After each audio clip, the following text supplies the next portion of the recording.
Thanks. This is the April 13th Planning Commission meeting at the City of Oregon City. So it's the second Monday. We can convene the meeting and start roll call. Yes, sir. Commissioner Meinig is excused. Commissioner Guymont?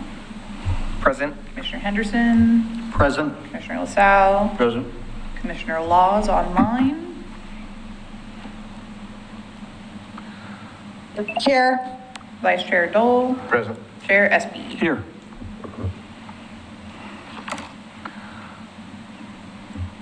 Okay, any public comments that are not related to the agenda this evening? Hearing none. Okay, we have a series of public hearings this evening, and without any further, I will go ahead and review or read the opening of the first quasi-judicial public hearing on the agenda. Public hearings on land use applications are scheduled for tonight, and our role is to conduct the public hearing to make decisions about the matter before us. In making those decisions, we must apply applicable codes and laws, and we cannot vary from the change or change from those codes or laws. The staff report has been prepared for each application and has been made available to the public 7 days before the first public hearing. And the staff report identifies the approval criteria that apply to each applicant's proposal. Staff has analyzed the criteria which is contained in the staff report, and the hearing procedure that the Planning Commission will follow is set out in state law and the Oregon City Municipal Code. The hearing procedure steps are shown on the Planning Commission website. Public testimony will be called in the order that it was requested. And if you wish to testify in person, please fill out a speaker card available in the back of the room over on, I believe, on the table over there. And if you wish to testify virtually, you will be called either from a request to speak email to city staff at the Oregon City website in advance of this meeting, or by raising your virtual or physical hand when I ask if there are others in the audience who would like to participate. For the public record, please begin all testimony stating your name and the city of residence. You don't necessarily have to mention your address unless you want to receive additional transcripts from tonight's proceedings. Testimony in evidence should be directed toward the applicable approval criteria, and if you believe other criteria apply in addition to those addressed in the staff report, identify and discuss those criteria and explain how and why you believe they apply to the application under consideration. Any person may submit written material while the public record is open on each application. Any written materials received by the city staff during the time period with the record, when the record is open, will be placed in the record. Written materials submitted during the public hearing must be presented to city staff in order to become part of the record. If a person intends to submit a PowerPoint presentation, report, pictures, or other exhibits in their oral testimony to be placed in the record, copies must be submitted to city staff while the record is open. If they are not given to staff, they will not be included.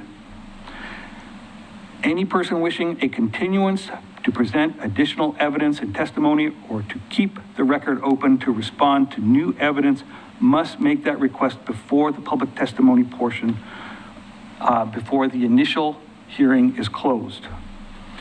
If the Planning Commission makes a decision with which you disagree, any issue that you may wish to appeal must have been raised before the Planning Commission in order to be considered by the City Commission. And in the event of further appeal to the Land Use Board of Appeals, without raising the issue on the record with sufficient detail and accompanied by statements of evidence allowing the city and all parties to respond, the issue will not be considered on appeal. In addition to participating orally or in writing and raising all issues during the Planning Commission proceeding, the filing of an appeal must include the required fee. A city-recognized neighborhood association may request the waiver of an appeal fee subject to the requirements set forth in OCMC 1750-190C5 and 1750-290C. In addition, the failure of an applicant to raise constitutional or other issues related to the proposed conditions of approval with sufficient detail to allow the local government or its designee to respond to the issue precludes an action for damages in circuit court. So We will now open the record for GLUA 260001, WRG 260001, 807 Main Street, and this is a review and approval of the Willamette River Greenway criteria for a proposed 83,000 square foot mixed-use development. Members of the Planning Commission are to be unbiased, and as a result, I will call on each of you to find out whether or not there are any family or financial ties to this project, and if there are any conflicts or biases. I'll also ask you if you've visited the site and if there are any conflicts in that regard. Okay, we'll just go down the line from. Yeah, I'm conflicted with the applicant, so I will be recusing myself from the presentation, deliberations, and all vote. Okay, very good. No conflicts, no bias, no ex parte communications, driven by the site, enjoyed our downtown, but no conflicts or anything from that. And I have no conflicts or biases with regards to this project either. No bias, no conflict of interest. I've driven by the site many times. Yeah, no conflict, no bias. I'm familiar with the site. I will say that I had some ex parte. I was an advisor to Denise McGriff during the county city task force, so sat on a wall during those proceedings prior to the county deciding what to do with the property. Okay, does anyone in the audience wish to question any of the planning commissioners about these disclosures this evening? We have Commissioner Laws as well. Oh, I'm sorry. Carla. Yes, no conflicts, no bias. I go downtown and do normal things, but I have no conflicts, no bias, no self-interest. So thank you. Yeah, your picture disappeared and you were out of sight and out of mind. I apologize for that. Okay. Sorry, to open up to speak fast enough to be able to talk, I have to swing over to done speaking or speaking to the button. So thanks. Okay, sounds good. All right, does anyone in the audience wish to question any of the planning commissioners about these disclosures this evening? Okay, we will now commence with the staff report and presentation.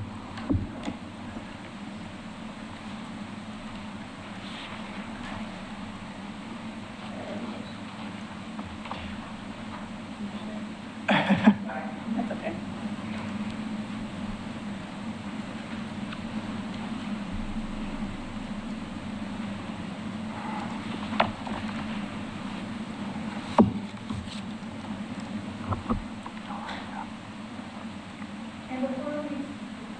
Before we begin, I'm going to hand this over to Ms. Ryan, our Assistant City Attorney, to go over a little bit of the unique nature of this application. Okay. Okay, thanks, Commissioners, Chair, and Vice Chair and Commissioners. Thank you. I just wanted to give a very brief explanation about the somewhat unique nature of this application. This is an application for Willamette River Greenway compatibility determination. That is derived from Goal 15, as really well explained in the staff report. The unique nature of this is that it's also fundamentally an application for housing. And so applications for the development of housing may only be subjected to clear and objective approval standards. However, an applicant developer can always choose to opt in to standards that are not clear and objective. And so this application recognizes the community values that are embedded in the city's implementation of the Goal 15 compatibility standards, and has chosen to apply for a compatibility determination and seek approval from the city under the standards. I think that covers it. Okay, great. All right, thank you. Thank you very much. All right. So this is, once again, a Type 3 review for the Willamette River Greenway. But this is, I just kind of want to go over what this is and what this is not, and then I have a few more slides that go over the site plan and then how we're approaching it. Goal 15 is not clear and objective, and we are looking at, in our analysis, can we provide conditions that are proportional and have a nexus to the Goal 15 goals. So this is subject to the criteria in the Molalla Greenway Code. And once again, staff has provided findings. So what this application is not It's demolition of the existing structure on site that actually has already been completed. The city issued the demo permit a couple weeks ago, and the applicant is moving forward on the demolition of the former county courthouse. The site plan design review of the new proposal, that will happen through a type 2 process later in 2026. The applicant is still working on that. And so what you see in their proposal is their site plan, but we don't see elevations because they're still working on the elevations. But really, the Willamette River Greenway is looking at access to the river, and the elevations are not needed for this review. The Natural Resource Overlay District, which is, they kind of have a little of the same interest, but the Natural Resource Overlay District is a much more technical review, looking at habitat and water quality when there is a change in impervious surface on site, and that will be done through the Type 2 Site Plan and Design Review. And any conditions that are applicable will be added to that. And historic review, the county courthouse is not a locally designated historic resource, and therefore there's no historic review board review for that demolition. So when the applicant submitted for the demolition permit, that was processed like any commercial building permit. It was reviewed by our planning and building departments, and it was issued based on the requirements of the building code. So the Willamette River Greenway is a Oregon land use goal, and we have to time travel back a little bit to the 70s, I always say, looking at really broad ways of enhancing the natural, scenic, historical, and recreation resources on the Willamette River, ensure that development in the area is compatible with the river's ecological health, and promote access to the waterfront. Recreational opportunities are very important in the Willamette River Greenway, as also the river's natural landscape. So once again, those are all very aspirational goals. The other piece I wanted to identify is Goal 15 specifically looks at that requires lands committed to urban uses within the Greenway shall be permitted to continue as urban uses, including commercial and residential uses. And we've adopted those measures inside our existing Goal 15, our existing Goal 15 code in 17.48. So it was, even in the 70s, it was identified if you're in the Molalla Greenway and you're in urban core, you can remain in urban development. So the site at 807 Main Street is the former county courthouse. You can see the tax lot identified on the map. And this is really the crux of why we're here tonight. The compatibility review is when you're more than, was 150 feet of the ordinary low water line. And this little part, and I'm actually gonna pop back for a second. This little section of the Willamette River kind of pops in a bit where the 8th Street dock was, so there's a little bit of an inlet. And if you look here, that we start the measurement at that ordinary low water line. So in other parts, most other parts of downtown will not be subject to the Willamette River Greenway because we're measuring from the edge of the shoreline well on the other side of McLaughlin Boulevard 99E. But in this sense, we have that little inlet where the 8th Street dock is, and that's where we're measuring. And so that's where that 116 feet is measured to the foundation of the new building, but also that foundation line also mirrors the existing county courthouse footprint. So this shows the county courthouse from Main Street. And this I wanted to include, this is a Google Street View, if you see where my arrow is. And we're looking at a public access easement that allows both construction and maintenance easement if and when the McLaughlin Boulevard Enhancement Phase 3 is built as a future public project. This is the area we're talking about, actually where that squad car is. And the new construction is, the footprint's gonna go no farther than the existing footprint, though there is a little bit of cantilevered above the upper stories for the new construction. But the footprint itself doesn't go farther than the courthouse. This is a screen from the adopted Willamette River, the McLaughlin Boulevard Enhancement Phase 3. This was adopted to the transportation system plan last year. And so it is a shared use path that is part of our city's transportation system plan.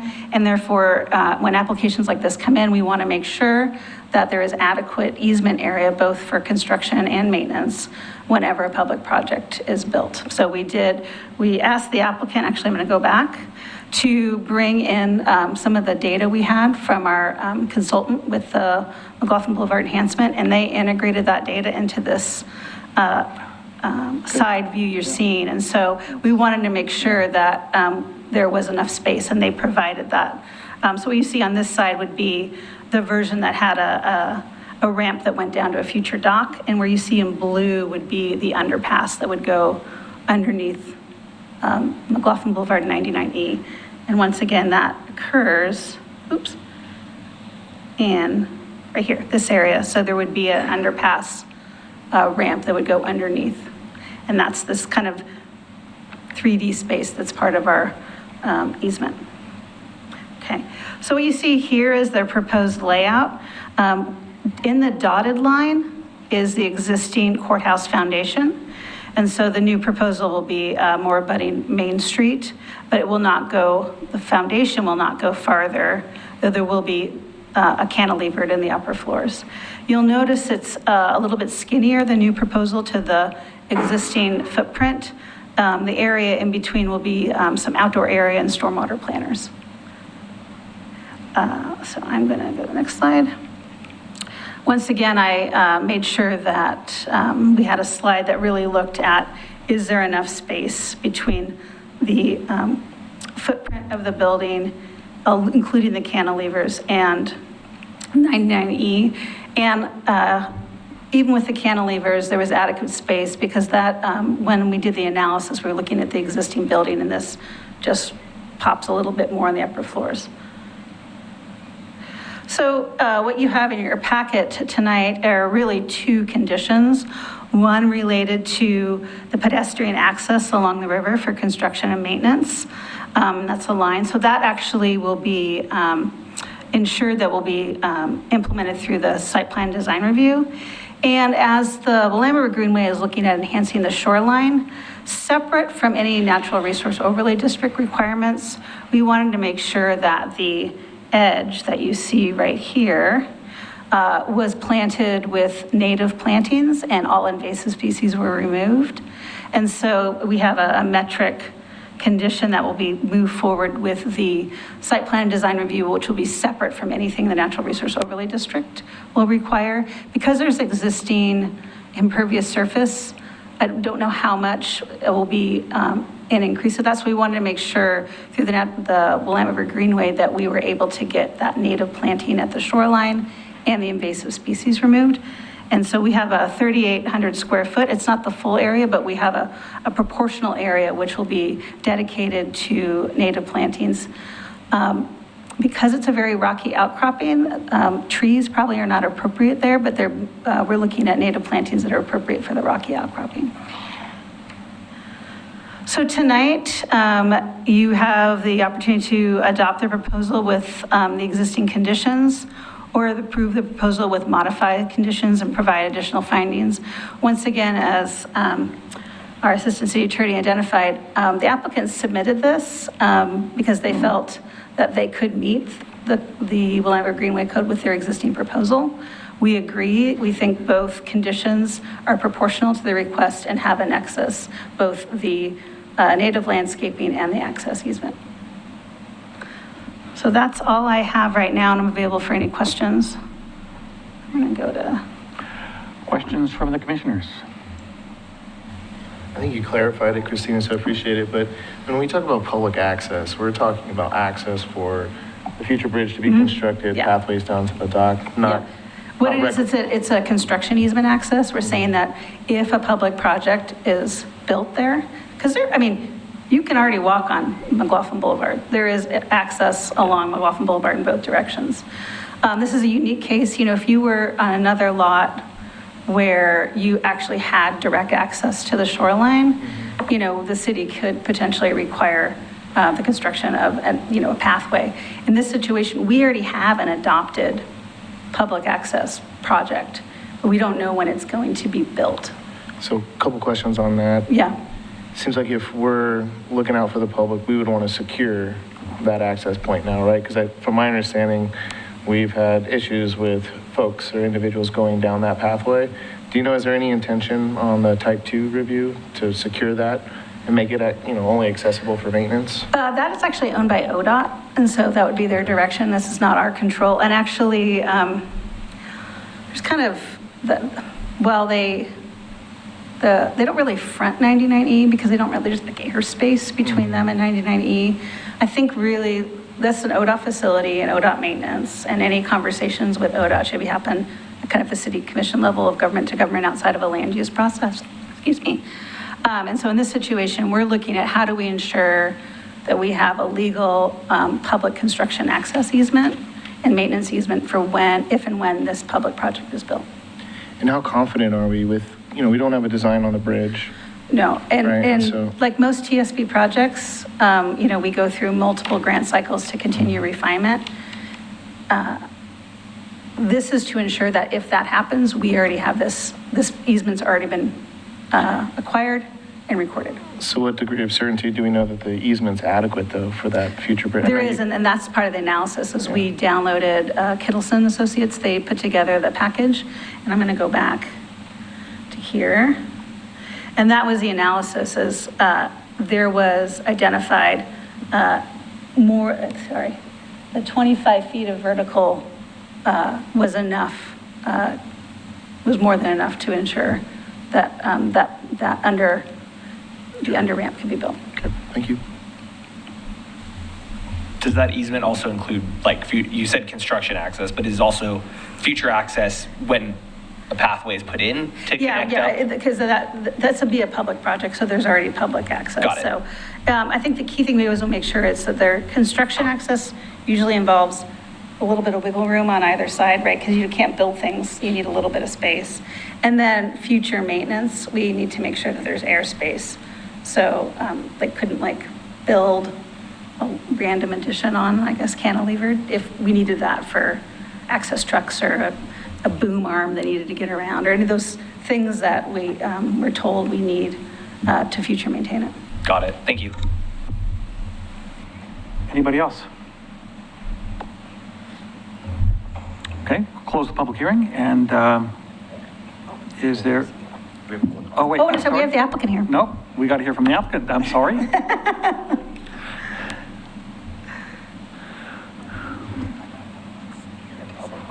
Yeah, and public comment, yeah, there is, you're right. I'll make sure.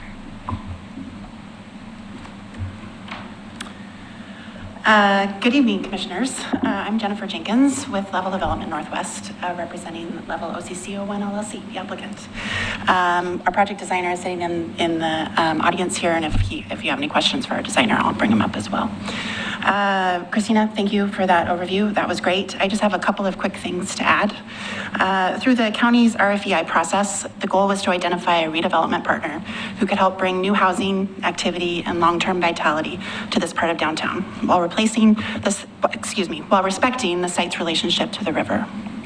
As staff noted, the intent of the Greenway review is to ensure development along the river protects scenic and environmental resources while also supporting appropriate urban uses and future public access. We agree with staff and their recommendations and happy to address any questions related to this application. Thank you. Good, thank you. Thank you very much. Okay, and we have, I have one speaker slip for public testimony. Josh Malone.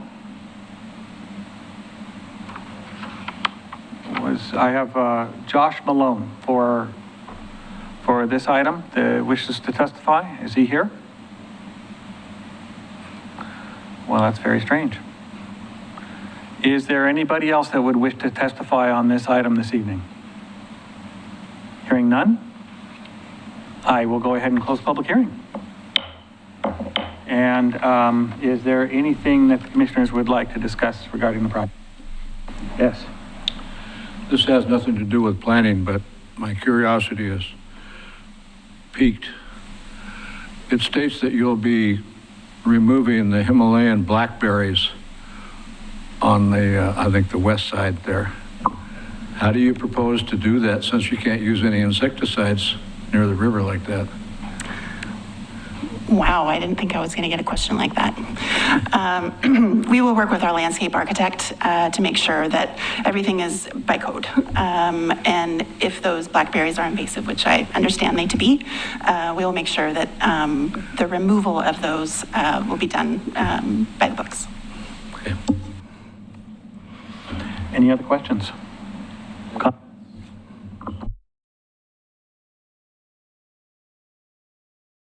They're tough to get rid of. Yeah. I guess I have one. Yes. Go. Obviously, we're interested in the Willamette Greenway, and we don't necessarily have full designs on the structure. Given that there is that public access and potential future pathway, is the building being constructed in such a way that, you know, there will be store frontage? Because it sounds like there's going to be like retail and restaurants on the bottom and housing above.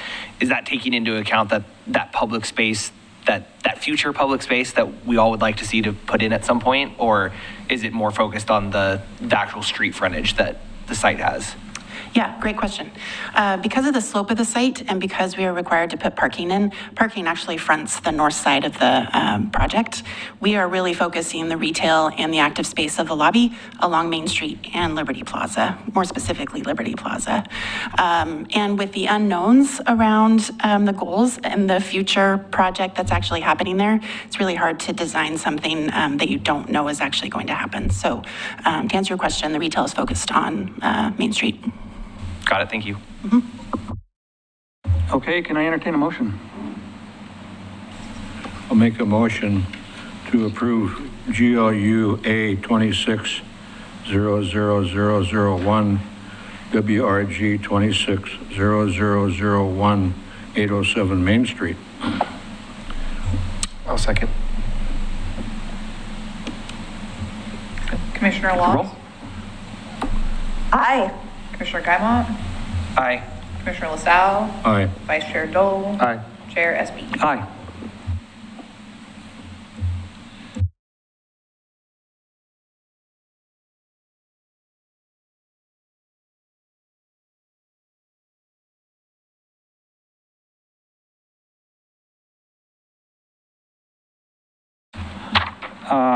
At 1367 Molalla Avenue, Master Plan, General Development Plan Approval, Conditional Use Approval for drive-through uses. This was continued from our last time.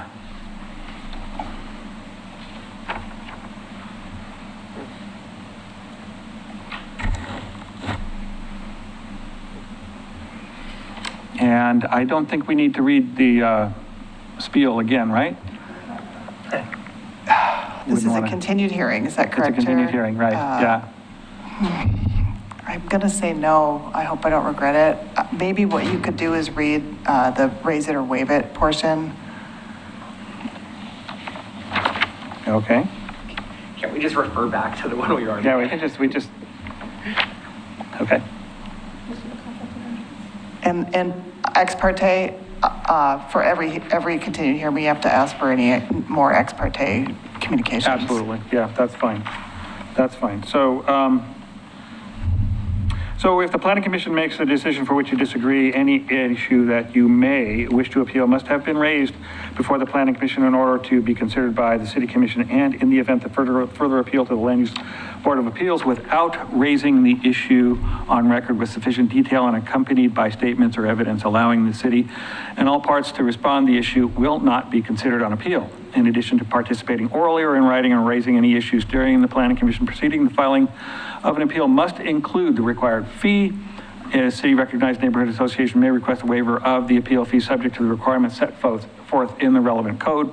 And in addition, the failure of an applicant to raise constitutional or other issues relating to proposed conditions of approval with sufficient detail to allow local government or its designee to respond to the issue precludes an action for damages in circuit court. So members of the commission need to be unbiased. I want to go ahead and go down the line to see if you have visited the site and if you have any conflicts or bias at this point. I have no bias, no conflict of interest. I've driven by the site many times. Yeah, no bias, no conflict, no ex parte, am familiar with the site. I have no bias or conflicts. I have been by the site numerous times. No bias, no conflict. I drove by the site on the way here. It's on my route coming here. No ex parte. Yeah, no ex parte, no conflict, no bias. Watched the video from last meeting. Have reviewed the site only from the public right-of-way. Gave a presentation at Hillendale Neighborhood Association where Chick-fil-A also gave a presentation, but they brought food and I didn't touch it. Okay. Did you talk about Chick-fil-A at the neighborhood association meeting? Did I talk about Did you give a presentation? No, I gave a presentation on the presentation. courthouse. I apologize. And Okay. they gave a presentation. We were at the same meeting, just being fully transparent. Just making sure. Yes. Okay. So, all right. Commissioner Laws was Commissioner one. Laws? I have no bias, no conflicts of interest. Okay, very good. Does anybody in the audience wish to question any of the planning commissioners about the disclosures this evening? Okay, we will go ahead and move on with the public hearing. And do we have a presentation? I do. I have a couple slides just to reorient the commission to what we reviewed at the last meeting. Right. Assistant City Engineer Josh Wheeler is here to talk a little bit about the shared use path and the geologic hazard overlay, and then I have a little wrap up. And I know the applicant does have a presentation. Okay, great. Okay, this is, these are really two separate applications, but they're tied together. We'll hold, whenever there is a motion during deliberations, you will provide two motions. The master plan is a type 3 process. It goes to the Planning Commission. It's a way to look at a 20-year horizon for long-term redevelopment of a site. And then detailed development plans are identified as the implementation are usually done at a type 2 level. In this situation, the applicant chose to do a concurrent review for parcel 3, which is the road. And so they're attached together through the Planning Commission hearing process. So just to orient everybody again, 1367 Molalla Avenue. The parcels that are, can you see my, yes, okay. The kind of the square parcels up here are part of the 20-year master plan. Kind of these three smaller extensions are related to the road construction. The way it's set up is those parcels are brought in to allow approval and construction of Parcel C, but once that's complete, they will not be part of the 20-year master plan. This provides you a little zoning map context. There's a lot of zones around this area. This property is zoned mixed use corridor 2, which does have a minimum F floor area ratio, and the applicant is well above that. They have a little bit of room regardless of what's developed. And it is generally this mixed use office, retail, and residential is identified. General commercial is over across the street. In general commercial, actually drive-throughs are permitted uses, and in mixed use corridor 2 as well as mixed use corridor 1, they are conditional uses. So that is one of the issues you'll be reviewing tonight. We have some small residential sections just north, R3.5 and R10. The property that Metro owns for Newell Creek Canyon is zoned R10, and then we have some campus industrials. We get closer to the county campus. This was discussed last meeting, so I wanted to make a slide showing the location of the Newell Creek Canyon parking lot, which you see to the north, and then the subject site. S28 is the shared use path, and I just want to take a moment to orientate people what a line on the map on a TSP means.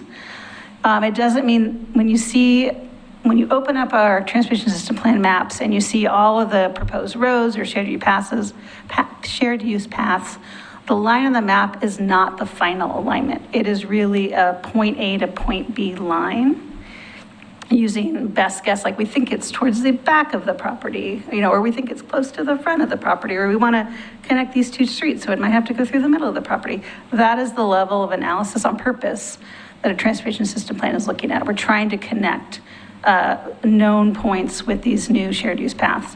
So what you see here for S28 is just showing that we need to connect Beaver Creek up to Hilltop Avenue. And the proposed connection is along Sharrows for bike and pedestrians on Hilltop Avenue into Otter Lane or Beaver Lane into the Canyon parking lot. So this is not identified for any improvements is using existing conditions for biking and walking. So as part of the master plan segment, as we talked previously, you're really looking at two pieces that are required for type 3 review. One are the 2 requests for the drive-throughs. That's in Parcel A and Parcel D, as well as the parking maximum request in Parcel A and Parcel D. So both of those require planning commission review. And so that is really one of your main goals as you do deliberations, is has the applicant adequately demonstrated a need for those adjustments, and have they, have any adverse effects been mitigated? And has the applicant designed a drive-through facility that is safe, contains adequate queue storage, and has any adverse effects been mitigated? Staff believes that through the conditions of approval related to the enhanced landscaping, as well as the opening day for Parcel D to do an opening day safety plan, along with the, technical review of the drive-throughs queuing, that these are 2 safe drive-throughs. And as we move forward and questions are asked, I wanted to put this summary map. This kind of lays out all the items as it relates to the master plan, but also identifies which parcel is which. So if you have questions tonight, I can go back to this slide. So we can go back and remind everybody which parcel is which. The other piece I wanted to highlight is the shared use path is on Parcel C, as it from Beaver Creek up to kind of where it's on the normal master plan parcels. And as it makes that bend, the shared use path leaves the road portion and continues north on its own. So a lot of the development service conditions talk about the shared use path. And I just want to remind the planning commissioners that the shared use path is also on the road, on that lower section. It's just as the road bends, the shared use path will be separated and be its own piece. So the shared use path on the city's end can be implemented through like an appendage of Parcel C, or it can be implemented through the construction on Parcel B. It can be whatever you want it to be. It can be an appendage of this application in Parcel C, or it can be delayed and implemented when Parcel B is constructed. One item that did not get implemented through the revised staff report, and I apologize, it is completely on me, I failed to do that. We talked at the last meeting that the enhanced landscaping in front of the fast service restaurant is under some PG power lines, so there's a revised condition that says the applicant can put shorter trees in the enhanced landscape area. When the Planning Commission moves forward for any deliberations and identifies any amended conditions, this amended condition will be added to the notice of decision. So that's the master plan piece. The detailed development plan looks at Parcel C, and once again, part of the shared use path is on the street, and then the other piece can once again be seen as like an appendage or built as Parcel B. I know I'm going to be passing this over to our Assistant City Engineer, Josh Wheeler, who has a couple slides to talk a little bit about the Geologic Hazards Overlay District and the shared use path, and some additional conversations we've had with the applicant and review in-house with staff, and what has been implemented in our revised staff report. So I'm going to hand it over to Josh, and he can let me know when I should advance the slide. Yeah, I think we can go ahead and go to the next slide. Changes since March 23rd, we've listed here 2 major changes. As staff reviewed things, we found additional details that we needed to add additional findings and conditions to. The first one being that staff is requiring a relocation and construction of that shared use path, the portion not along the road, the portion that would be either built as an extension from Parcel C, or we're offering the ability to have that part of the path done with Parcel B. We say that in the first 2 bullets there. We also are requiring that it be of paved materials, most commonly asphalt, but we would accept concrete, but asphalt would be fine. It must be located to be used by this development and visible for safety. And so at the last meeting, you heard some comments from Metro as well as some citizens. And we agree that the location that was proposed previously was kind of down, kind of hidden, and wasn't connected to Parcel B, so it didn't really feel connected for the use that its purpose is, which is a multi-use trail to connect bike and ped throughout the neighborhood, so they don't have to go out on Molalla. We're proposing that they need to find a location, more than likely adjacent to, at grade with the proposed parking lot of Parcel B, so that it will be safe, it will not have the wrong type of people using the path, and it will be connected with those that can use the path there as well as to the other neighborhoods. We also have added findings within the staff report about how it is proportional to the development, and all the changes we made in the staff reports we highlighted in yellow. So I have those here with me if you have questions about what we highlighted since the last time. But there is a fairly lengthy discussion of how we do feel this path is proportional to the development. Secondly, staff is requiring redesign of Parcel B due to the existence of the geologic hazard overlay zone. So this also affects these parking standards that they're seeking some, the maximums on? Parcel B is not requesting any parking. Oh, it's the others, okay. But on Parcel B, and you'll see a picture in a minute, their parking lot is being proposed into the geologic hazard overlay zone. And in 2021, the City Commission changed the geologic hazard code to be more restrictive.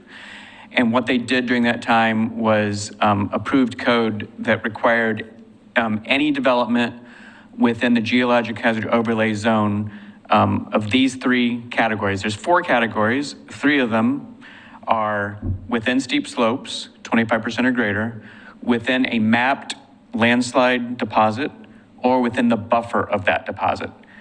The buffer of the slopes is not one of the criterias that I'm getting ready to talk about. But within those 3 criterias, if you're within any of those 3 parts of the zone, you have a maximum of 4,000 square feet of land disturbance that you can have within that zone. So if you have, or 50% of the size of the area. So if you had a 5,000 square foot area completely in that zone, you'd be at 2,500 square feet. If you had 10 acres in that zone, you'd be limited to 4,000 square feet or 1 acre and so on. So it always goes back to 4,000, which can be really limiting to certain properties. But that is what the code says today. And so currently the way it's proposed, they are impacting the zone more than they are allowed to. And so we have added conditions saying that from a conditional standpoint, you can revise your site plan and be able to meet the code. So we are still recommending approval with conditions, but those conditions do require a revision of their plans. And when they submit that, when someone submits a DDP for Parcel B, it will not be able to look like the plan that we see today. Next slide. This is a picture of what I'm talking about. And so within the, if you go to the right-hand side of the picture, you'll see the block that says City Map Landslide Area. The whole area is all of that we just threw the arrow over. And then the buffer of that area is the magenta or light purple color, whatever your eyes see there, which goes into their stormwater area. It goes into the parking area. Does not look like it impacts the proposed buildings. If it did impact the proposed buildings, then there's density limitations. But right now there's only disturbance from pictorially what we can see. We placed this image over approximately, so it's not perfect. We did the best approximation we could using our maps and their site plan to overlay it. When they get to actual design plans, we'll require them to use our GIS data and overlay it directly. But this is a fairly close representation. And so anything within that, the brown on the right or the magenta, light purple color, can have no more than 4,000 square feet of area disturbed in it. So that disturbed really means a shovel in the ground, any type of dirt movement. And you can see that the roadway at the bottom right-hand corner goes through those areas, and it actually goes through on 2 different parcels, and you are allowed to do the 4,000 square feet per parcel. And so we've calculated approximately that by putting that road through there, as long as they stay to existing grade for the most part and not a ton of filling or cutting so that there's a lot of transition, they will be able to meet that 4,000 square foot standard per parcel to get the road in. But besides that, most of the area is going to have to remain undisturbed. And so that is our interpretation of the code, our understanding of the code, and that's where we're at today. And I believe the next slide is all yours. Thank you, Josh. Just to let you know that the applicant did request 7 additional days for final comments. So what that means is tonight you have the ability to ask staff questions. Well, you'll hear the applicant's presentation. You can ask staff questions, you can ask the applicant questions, but you will not have any deliberations tonight. So the deliberations will occur at next week's meeting at April 20th. All the testimonies in. Yeah, and they've asked for 25 minutes for their presentation. Yeah, and that's fine, because they did not, the applicant didn't really present at last meeting, so it was fair to kind of combine both of their opportunities. So they talked about 5 minutes last time. So we said it was very reasonable to kind of have both. Great. And just to reiterate, we're looking at the master plan as well as the detailed development plan for the shared use path. I know the applicant does have some comments related to the interpretation of our code related to as what Josh Wheeler identified as the disturbance area and the buffer, and they'll talk about that. But I'm kind of sometimes, if things get confusing, kind of rise up above for a moment. We have the master plan where the 2 things you are, required to look at, which is the parking and the conditional use.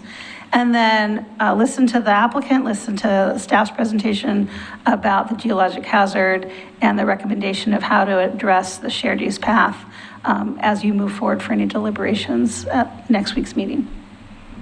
Very good. Thank you. So I have what I just said on the slide. So I am going to, Josh and I are available for any questions you may have before we move on to the applicant. Okay. Are there any questions of staff? Yes. Yeah, Josh, really quick question. So the mixed-use path, does that count towards the 4,000 square feet? It's a little bit of a tricky question. The simple answer would be yes. However, if the path were built outside of the land use using a type 1 process, it could be potentially considered exempt if it's built at grade, because there's one exempt criteria that says you, if you don't cut more than 2 feet or take away more than 25 cubic yards, then you're exempt from the geologic hazards code. So there might be a way around that if you do it timing wise, but if you look at it holistically here, it's part of the 4,000, and the safe bet is to just stay out of the overlay zone.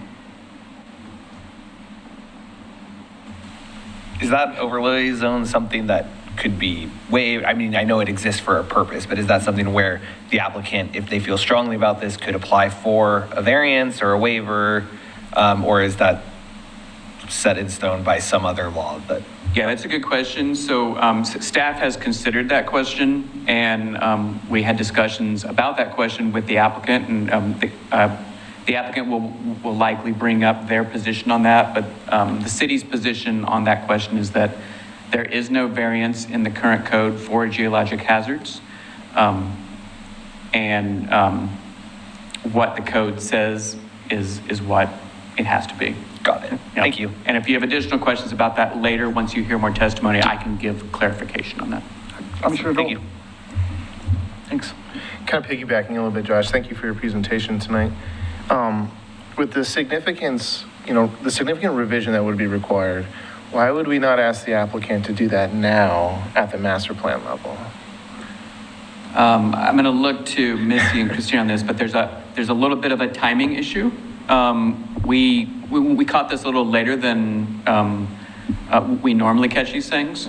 And I believe there's a timing issue that is kind of requiring this to go forward. Well, I'm going to give my planning answer, and then I might pop it over to Missy. Yeah, thank you. So, maybe I'm just taking it much more simply as a planner. They aren't proposing development on Parcel B yet. So that's a detailed development plan. That level of construction, analysis, site plan design review analysis, geologic hazard review for the Parcel B is just not here, right? And that's the goal, is we wanted to create parcels so that they could be implemented through future DDPs. But really, as the master plan, what conditions need to be added that kind of steer improvements. So things like we have conditions related to transportation improvements, like SDCs and off-site contributions to our 213 project. So that's embedded.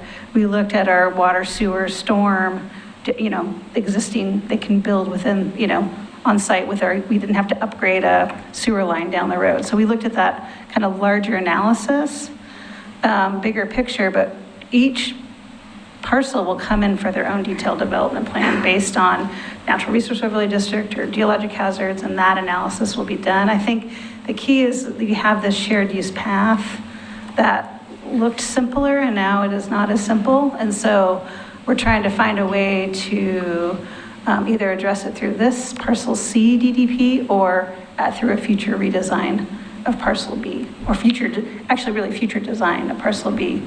Yeah, it just feels like that it would be such a significant change that they would almost have to come back and revise the master plan. Not necessarily, because we're looking at a worst case scenario. So if they come back in all the three, once again, this is my planning hat, this is not my engineering hat. Even if the Parcel A restaurant came back slightly smaller, we do have a condition that requires that they have to show that they still meet floor area ratio. Once again, they're at like 0.78 for a 0.25 FAR, so they're well above. So they still have to track that. If any of these buildings came back smaller, that's perfectly fine on the DDP level. So if the Parcel C comes back with less dwelling units, or maybe they're located differently, that will be reviewed by the clear and objective standards of our site plan design review code. So I'm going to pass it Yes, to that's a Missy great- with the other piece related to kind of the legal aspect. Thanks, Christina. Good question. So that's a good planning answer, but the legal answer is that we're up against the 120-day time limit as extended. And we are also, the applicant has used up all of the extensions of the 120-day limit. So we really are literally out of time. I do think it is important that the master plan does freeze some things. I believe that it can freeze some of the code that's in place. And it's also important, that the city's geologic hazard overlay zone is accurately reflected in whatever master plan is approved. Yeah, So I would agree. those are kind of my legal answers. I appreciate both responses, so thank you for that, humoring me. A question on the geologic hazard. From my experience, it's an overlay on an aerial image, it's a map. Does the applicant have the opportunity to, through like some sort of soil analysis, come in and challenge that buffer, where that location is on the map? I mean, I know there's no procedures for variance within the code, but through expert testimony analysis, could they come back and say, no, it's actually here on the map, and educate the city? Or Yeah, so we've had that question with other applications in the past.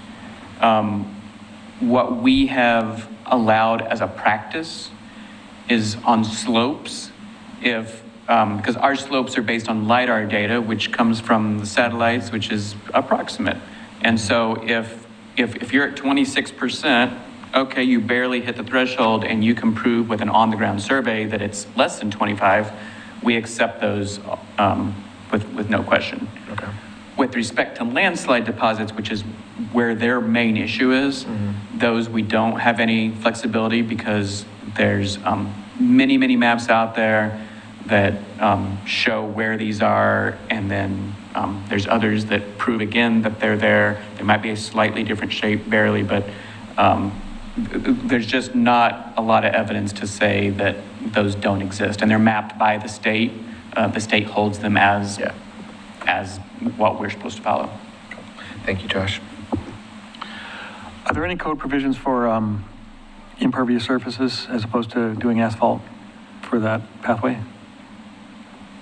I don't understand your question. Can you- Impervious, can the pathway be impervious, like crushed granite or basalt? Oh, pervious, you mean pervious? Yeah, I'm sorry, pervious, Yeah, okay. Pervious meaning it can flow Sorry through. about that, yeah. No, and our review of code, we believe this follows what's called an access way in our Chapter 1612 code, and it says directly in there the word paved.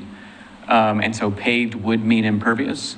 Okay. There's lots of different paving, pavers, asphalt, concrete, others, pervious concrete, but still those are all paved situations and impervious situations. So things like gravel or mulch or things like that would not be allowed. And the other reason is this is an ADA accessible path too, because it's meant to be multimodal. And so it's meant to get people to and fro and not just recreationally, but from a transportation standpoint. So it has to meet those type of services that can handle things like wheelchairs, crutches, Okay. and Yeah. other things. Will the pathway be lighted? It is required to be lighted per the Any code. lighting? Okay, good. Now, lighted does normally mean pedestrian lighting, which is a low-level lighting. However, if it happens to be next to a parking lot that already has some lighting on it and that lighting spill goes to it, you can kill two birds with one stone. Okay. Thanks so much. Okay, any others? Okay, let's hear from the applicant.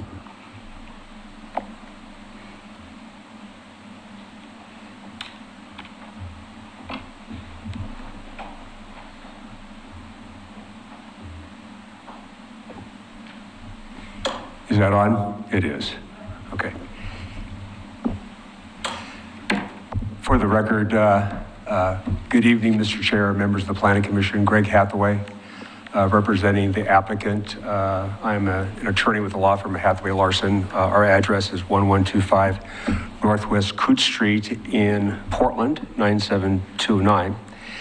And with me this evening is Kirk Williams, who's the managing director of Cypress, and also Scott Franklin, who is the project engineer for the project. Also, we have Christopher Hauk, who's our geotech engineer, who is remote, but is available to participate, answer any questions that you might have.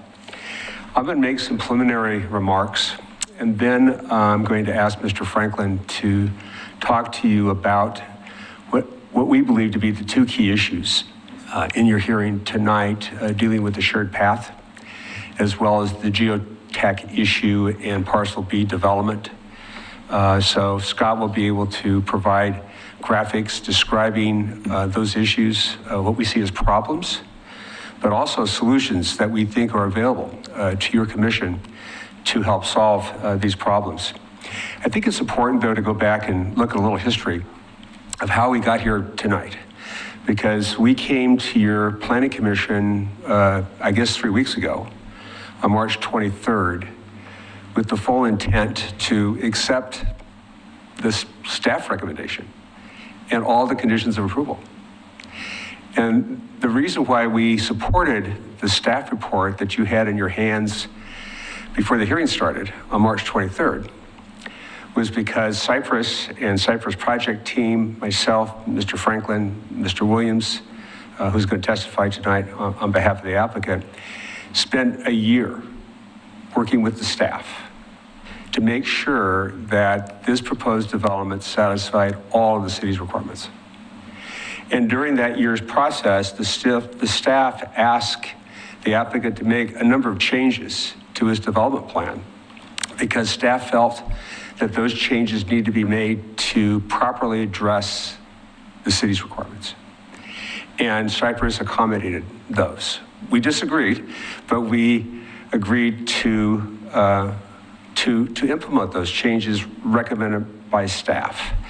So Cypress worked for a year, getting into a position the evening of March 23rd in support of a positive staff recommendation with conditions. But what happened the evening of March 23rd? minutes before the hearing started, we were advised by staff that the shared path location on the eastern portion of the property, which is consistent with the alignment in the TSP, was no longer going to be located there based on staff's position that it had to move.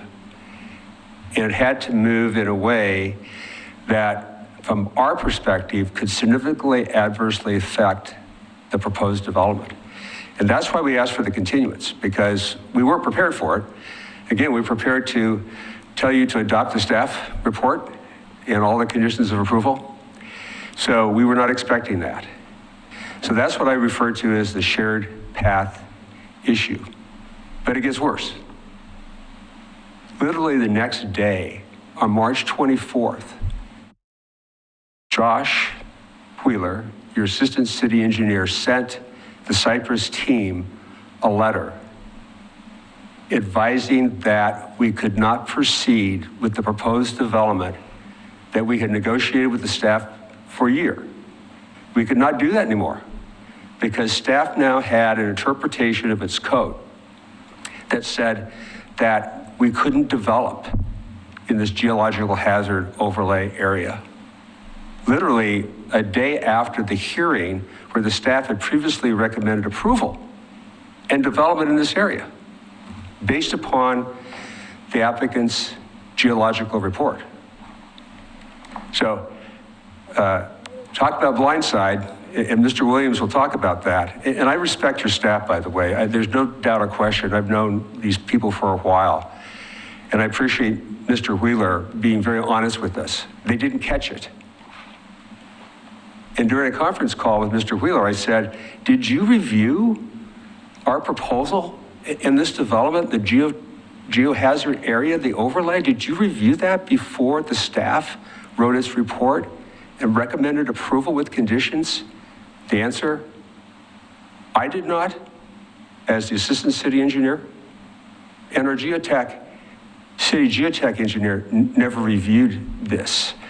So as important as we hear tonight, that this area is so important to the city, and to make sure that area is protected, staff never took the time to review our proposal that proposed development in this area until the day after our first hearing that got continued to tonight. So Mr. Williams is going to express serious concern about what's happened here, and rightfully so. And again, I'm not trying to place blame on anybody. People make mistakes. But this is a real serious mistake because both issues adversely affect how we proceed with this development after working so hard for a year to get it right, which we thought we did. Our focus tonight, though, is not on dredging up what the heck happened here. Our approach tonight is to talk about solutions to these problems, because we think there are solutions to the problems. So even though we didn't expect them to happen, we believe that there's an approach that Mr. Franklin is going to talk about in a second that will solve the shared path issue. And he's also going to talk about how we can solve this geohazard area issue.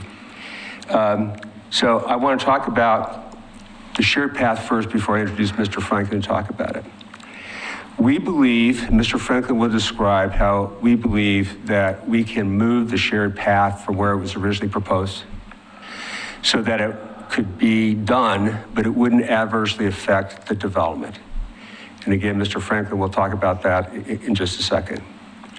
We're also prepared to dedicate the right-of-way for the shared path in the area that Mr. Franklin's going to talk about. And the land cost associated with that, if we're talking about a proportional share, is approximately $200,000 of land costs to dedicate that right-of-way for this shared path. But Cypress is also willing to pay a fee in lieu of constructing the path now in the amount of $80,000, which we believe is more than the proportional share. Because as we stated last week, or the last meeting, we don't think it's appropriate for this city to actually make the improvement to that path under the current condition out there. It's not safe. And the city staff is asking us to construct what we think to become an attractive nuisance. And so instead of building a path to nowhere today, let's preserve that path with a dedication, and then having this applicant bear its proportional share of the cost of improving that with a fee in lieu in an amount of $80,000, which very well may be beyond that proration cost. And we believe Metro may very well agree with our position. Now, the next thing I want to talk about is the geological hazard area issue. And the record shows that our geotech report shows that this development can in fact occur in this area. And I know some of the commissioners were asking questions about, well, can their geotech engineer demonstrate that it's okay to build here? It's safe. And the answer is yes. The report says so. And we discussed that on our call with the staff week before last.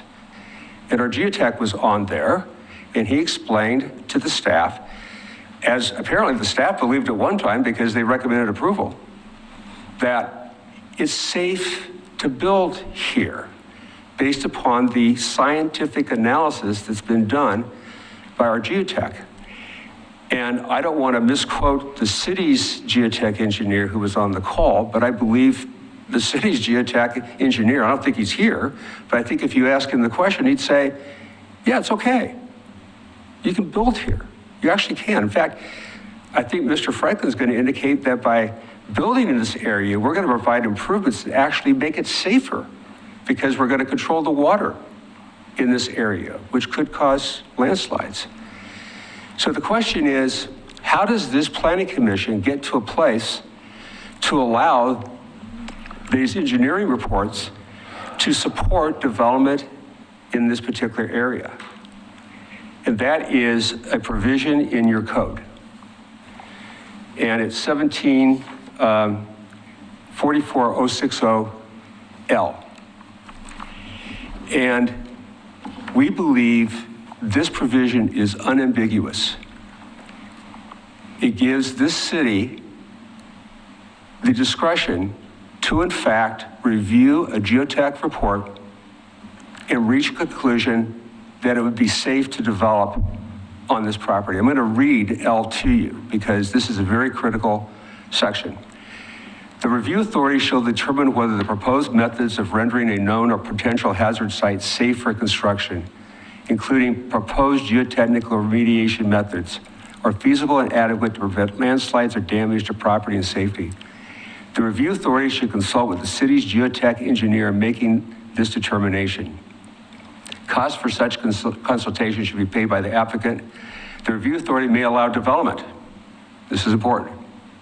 The review authority may allow development in a known or potential hazard area as provided in this chapter if specific findings are made that the specific provisions of the design of the proposed development will prevent landslide or damage.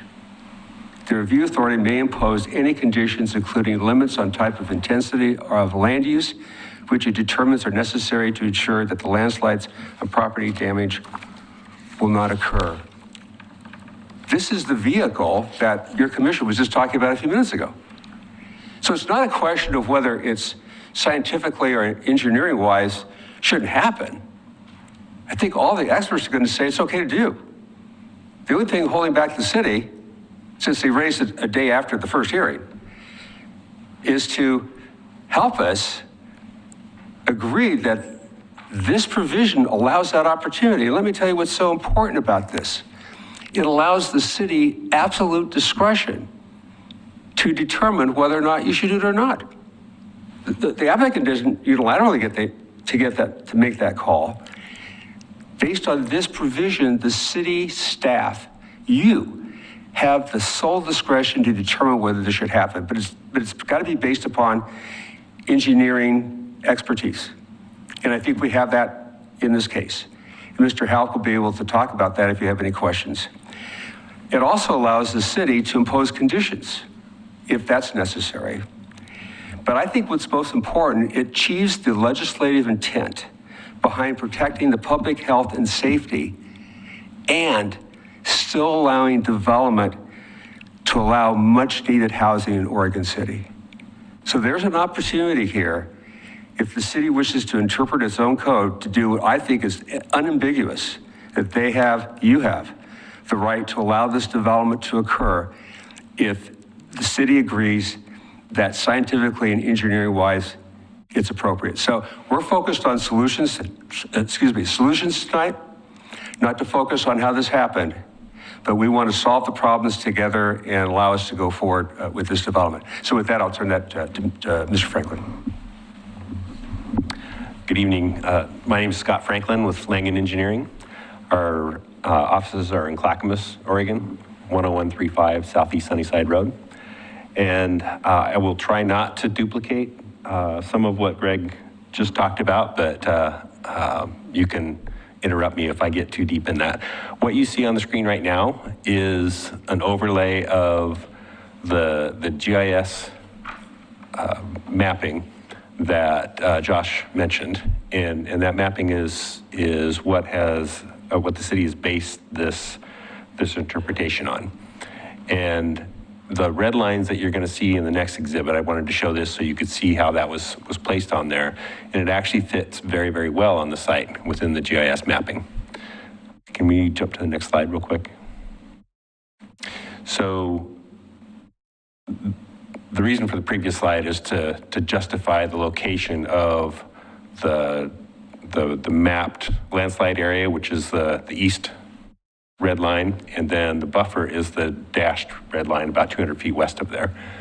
And as you can see, it does impact the site. It impacts a lot of the parking. The building is slightly, based on our overlay, the building is slightly into that.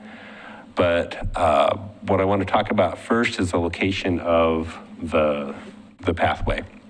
And Greg talked about some proportionate shares and impacts, and we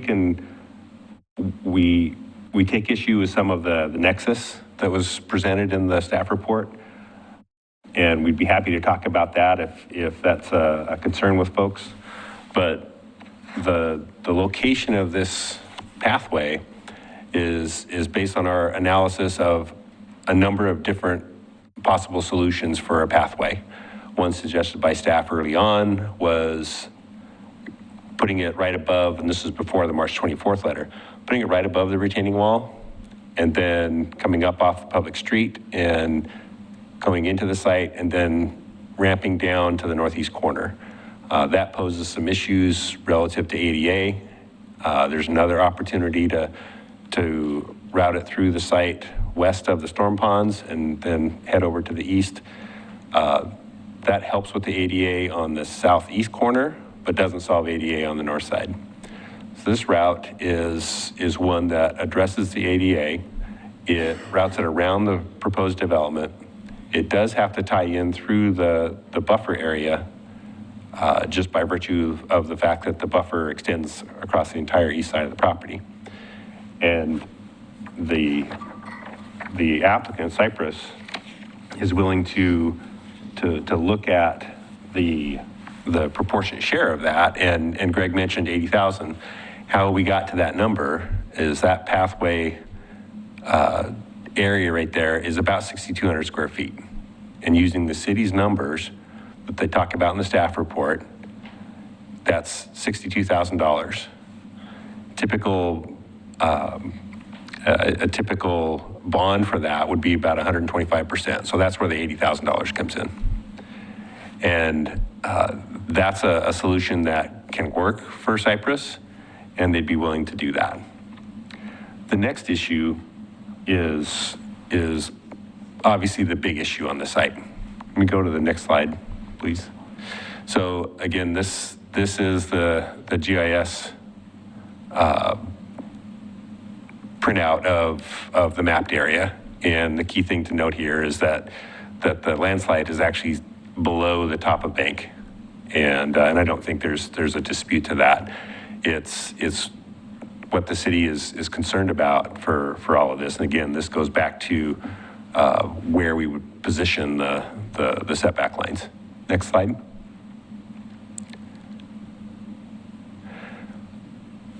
As Greg mentioned, the applicant's geotechnical engineer, Terracon, has prepared a slope stability analysis of this site. And in that analysis, they specifically talk about and identify how the system can be designed so that it can be safe against landslides. And what you see in that report is a very clear indication that both in the static condition and in the condition during a seismic event, that the proposed soldier pile wall can retain the site and avoid a landslide there. The soldier pile wall is drilled into the bedrock 5 feet on holes, on piles every 8 feet. And the factor of safety typically used for a static condition is 1.5, and typically used for a seismic condition is 1.15. Those are identified in the geotech report. What they also identify in the report, which is shown here, is a much greater factor of safety based on this wall design. So from a technical perspective, this can definitely solve the issue. So there is a solution here that allows the project to move forward. A key element, Greg talked about various code sections that are applicable. Section L, 060L is a key one for sure, but that's not the only one that talks about geologic assessment. 050A talks about geologic assessment. 060G talks specifically about roads within the buffer area and the hazard area. And it specifically says that the roads need to be a minimum width necessary to provide safe vehicle and emergency access, minimize cut and fill, and provide positive drainage control. The review authority may grant a variance from the city's required road standards upon findings that the variance would provide safe vehicle and emergency access. Section G does not mention pathways at all. So if the city's position is that we can't do any work in there, or can only work up to 4,000 square feet, then it doesn't support section 060.G because it doesn't allow for pathways. So that's an important element here as well. And one of the other key elements for overall slope stability is that, as shown in our grading and drainage plan, water doesn't flow down the face of this landslide area. It's captured by the site and drained to a specific location. One of the key elements for stability of a landslide area is making sure that water doesn't intrude, and that's what this project does. So the solution here is to allow what's already in the code, which is a technical solution to this issue, to allow that to occur. And if that's done, this issue is solved.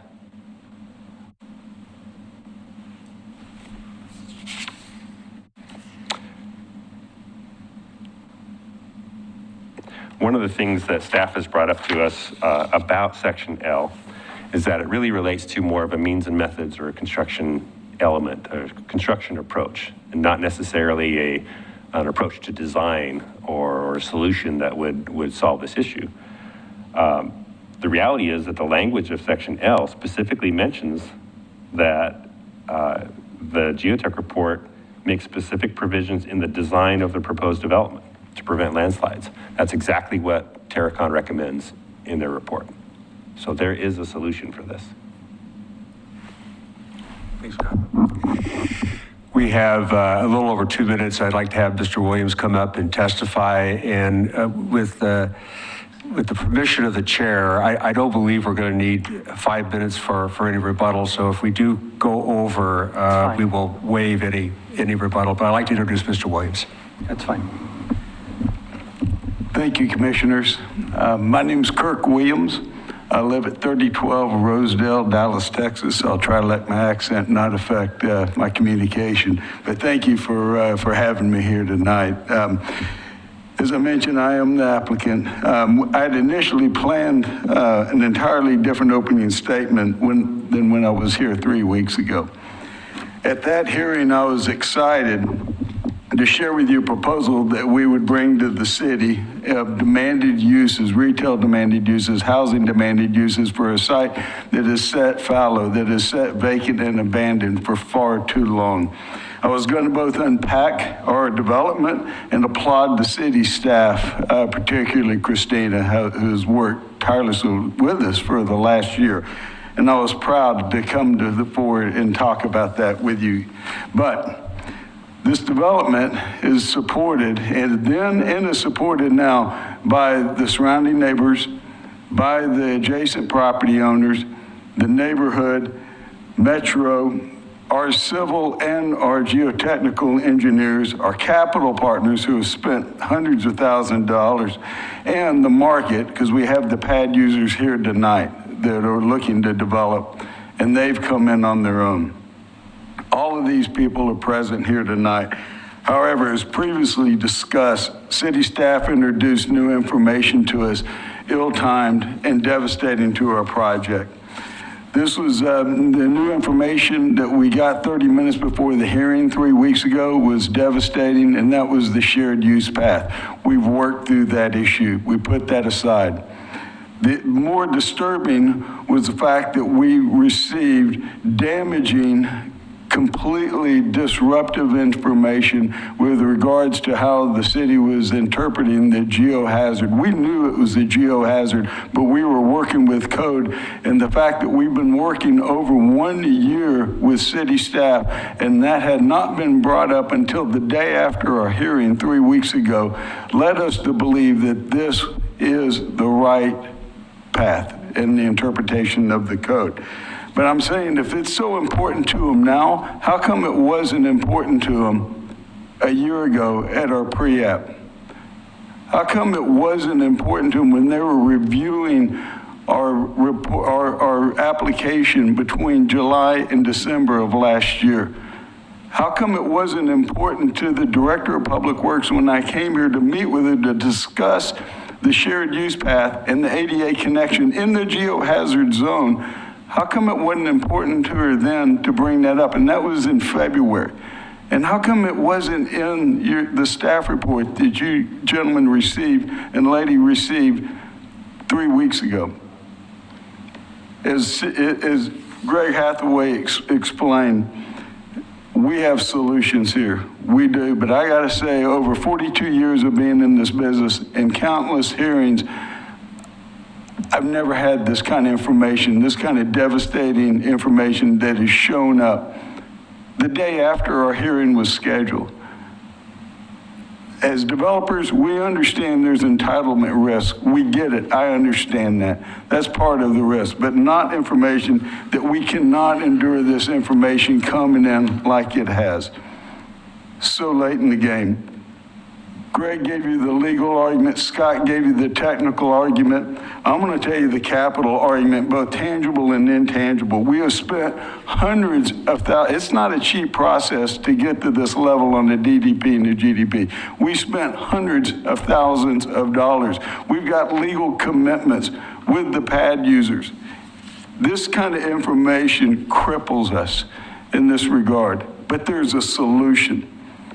But I am really upset because I've got great people here with us, and they trusted me because I trusted city staff and I trusted the process. But there is a solution. There truly is. So we're asking the City Planning Commission to work through this process, to listen to what Mr. Hathaway has said, to listen to the engineering, not just of Terracon, our geotech engineer, but also listen to your own engineer in regards to there being a solution that doesn't compromise the geohazard area, but it actually makes it better. It makes this safer. we're rechanneling the water, and we're making this a better solution. So we're asking you to do this for the development, for the good people of Oregon City, and for the process that this can be done right. Thank you. Okay, yeah, we have a couple of public testimony items. Oh, is there anything else? No, Sorry. other than if you had any questions, I'm sorry. and we're Yeah, happy to answer sure. any Yeah, any questions that you questions might of the have later. applicant? Yeah. Thank you. Any questions from the commission to the applicant? I have one. Was there any dialogue that you had with our geologist? I know I've heard a lot of information about the geotechnical aspects of this site from you guys. I'm just wondering if there was any evidence that was provided from the city that rebuts, agrees, or any of that. We had a call with city staff. Yeah. I'm sorry. Yeah, go ahead. I was just correcting myself. Okay. Sorry. Thank you. I'm sorry. I didn't mean to interrupt. No, go right Yeah, ahead. we did have a call with myself, with Mr. Hathaway, with Mr. Franklin, but also with Mr. Happ, with Terracon Engineers, and also the city staff and the city's geotech engineer. As Mr. Hathaway mentioned, when the question got brought up, did you review Terracon's report to the city geotechnical engineer? His response was, yes, I did. And the response from there was, what's your opinion? He says, it's a good report. Now, obviously, there's more information that needs to go in, but there was an affirmative aspect from the city's geoengineer that it is a good report. So I guess maybe my question to staff is there any written information from, or written comments from the city's geotechnical engineer in response to the applicant's geotechnical engineer at this point? Is it appropriate for staff to answer at this point? Yes. Okay. I don't know who. That's fine. Just wanted to make sure process was right. It's still open record. There is nothing written in the record between the pre-app and the phone call that was just referenced. My understanding is that there was no coordination on the geotech because our geotech did not review things until recently. When he was asked, can the report be, based on the report, can it be built safely? And he did verbally say yes, not based on code, but based on the report. Okay. I mean, until I'm convinced otherwise, I don't know. I know that the applicant wants to come to a solution on this, and I want to come up with one, but until I'm told otherwise, I really am feeling like I'm lacking evidence, and we can get into this later, but I'm feeling like I'm lacking geotechnical evidence from the city's side of things before we take a look at this. And if there's any other follow-up comments that the applicant has at this point? Anything else, Kirk? You guys have anything else? No. Okay. No, sorry. All right. Thank you very much. Thank you. I really appreciate it. Thank you. Okay, so now, yeah, go right ahead. Yeah. Oh, Yeah, quick question for staff. Christina, in regards to what we are reviewing this evening, it's specifically the conditional use of the 2 drive-throughs, as well as the increase of the maximum parking ratio. That's the, yes, and. Okay. Those are the type 3 pieces of the master plan that you Yeah. need to do, right? I think the geologic hazard piece has filtered its way into the conditions of approval. Okay. That are in the master plan that kind of talks about, it's kind of a generalized utilities approach, here are the utilities you need for your master plan, phasing, you can do it these different ways. And then the DDP kind of also talks about, if you can build a shared use path with this Parcel C, or you could do it later. So solving or responding to both what the city brought up and what the applicant brought up regards to the geologic hazards kind of touches both applications. So providing clarity on where the Planning Commission falls in that, I think will be part of your deliberations next week, if that makes sense. And I know Missy's here to answer any questions related to code interpretation or how to go about, as your role as planning commissioner. So I can pass that on to her as well, if that's helpful. Yeah, I think that was where my question was going to go, was we've heard from the applicant's advocate, and it's his job to advocate. It's your job to advocate for the city. Can you provide, I didn't fully catch the entire code reference, but I think I saw you scrolling through our code book over there. In your legal opinion, does that provide what the applicant says it provides, or? Okay, thank you, Commissioner. I think Christine is going to put the code section, the reference code section up on the screen. So this is 1744060L, and interestingly, this provision was not addressed at all in the application materials, and so an original staff report that was issued didn't cover section L at all. This interpretation that you heard only verbally tonight was also presented on a large group call about a week after, I think it was 9 days after the last hearing on this.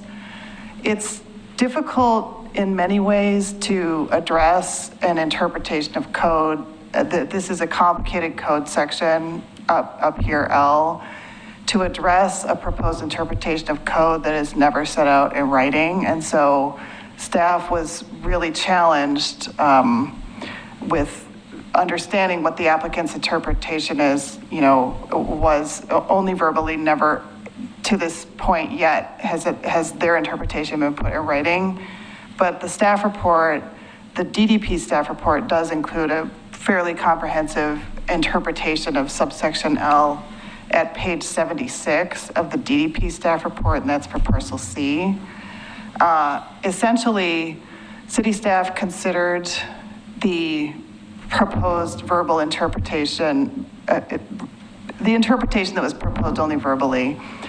I'm going to say the city ran it fairly high up at a very high level, this proposed interpretation, and staff just could not get behind it. And so the interpretation that's at page 76 of the DDP staff report is the interpretation that the city stands by, which is that subsection L isn't a variance provision to allow a variance from the, really what they are safety standards of the geologic hazards overlay. And we can get more, as in-depth as you want to go on that, but it's, again, I'm sure I'm at a disadvantage, and I've already heard this argument and been pondering it for 10 days, and you just heard it tonight 5 minutes ago, so. Yeah, okay. Commissioner LaSalle. I guess I'm a little confused. According to our agenda, we were here to address the conditional approval for drive-through uses, a maximum parking adjustment, and also to consider a new public road. Suddenly, we're into the landslide area far to the west of the property for the whole development, not just the specific areas that we were to address tonight. Correct. I think that was. I didn't come prepared to discuss any landslide areas or anything like that at all. Because of the late information that was received. And so we're all receiving this a little late. And no.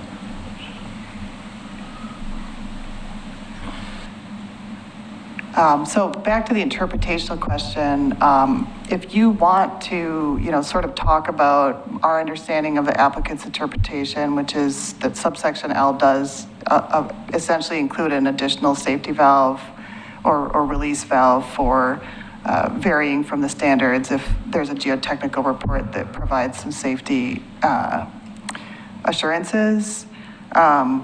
Staff looked at that, and it did find a specific provision in 1744060, which is in G, which specifically does state, that's 2 pages before on 73, roads shall be the minimum width necessary But the review authority may grant a variance from the city's required road standards upon findings that the variance would provide safe vehicles. So under one way to interpret code, that would be evidence that the city does know how to write a code provision that allows for a variance when it wants to.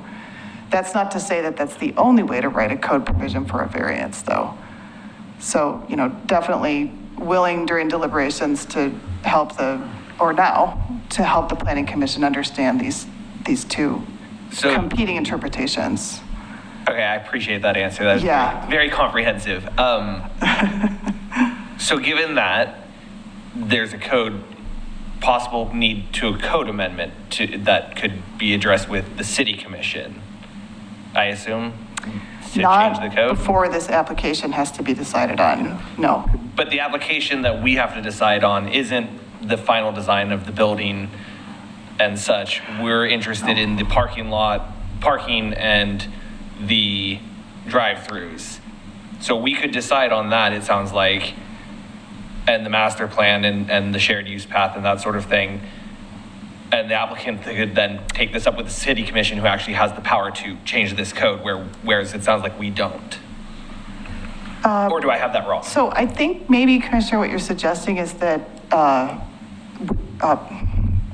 delaying having to reach this issue until the DDP, the detailed development plan for Parcel B, is actually submitted. That's what you're suggesting. And that would give that would meet the timeline that we have for this application and allow the applicant the time to take this to the city commission, who would be empowered to change the code to allow a variance that then may come back to us. Yeah. Or actually, I have to step in here. Yes. That's true if you got a code revised before the next DDP for Parcel B, if we're only talking about the parking lot. But the current proposal that we've seen for the shared use path is a significant grading effort that would be tens of thousands of square feet of dirt moved, not 4,000, which is our interpretation. And so the path, which is part of this, still poses a geologic hazard issue based on our interpretation. even with their reroute that they proposed? We're not sure what their reroute is based on what I heard tonight. I don't know what the grade is. I don't know if there's any movement of dirt. I don't know any of those details at this time. Just to, Maya's job is to pull us up a bit.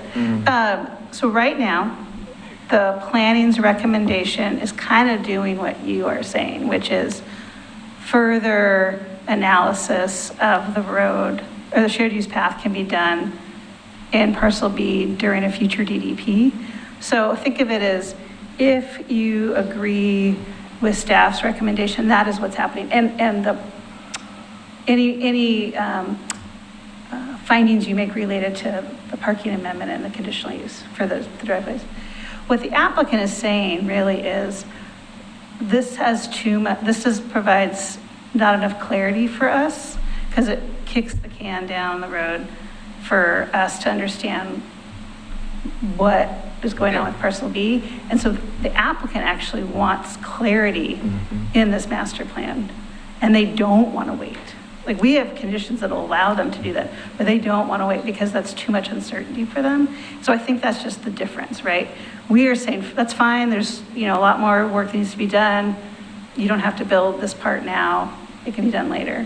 But they're saying we want to resolve this uncertainty now. And so I think that's really the crux of where we are between now and when you make your deliberation, is understanding you as a planning commission, how you want to address that.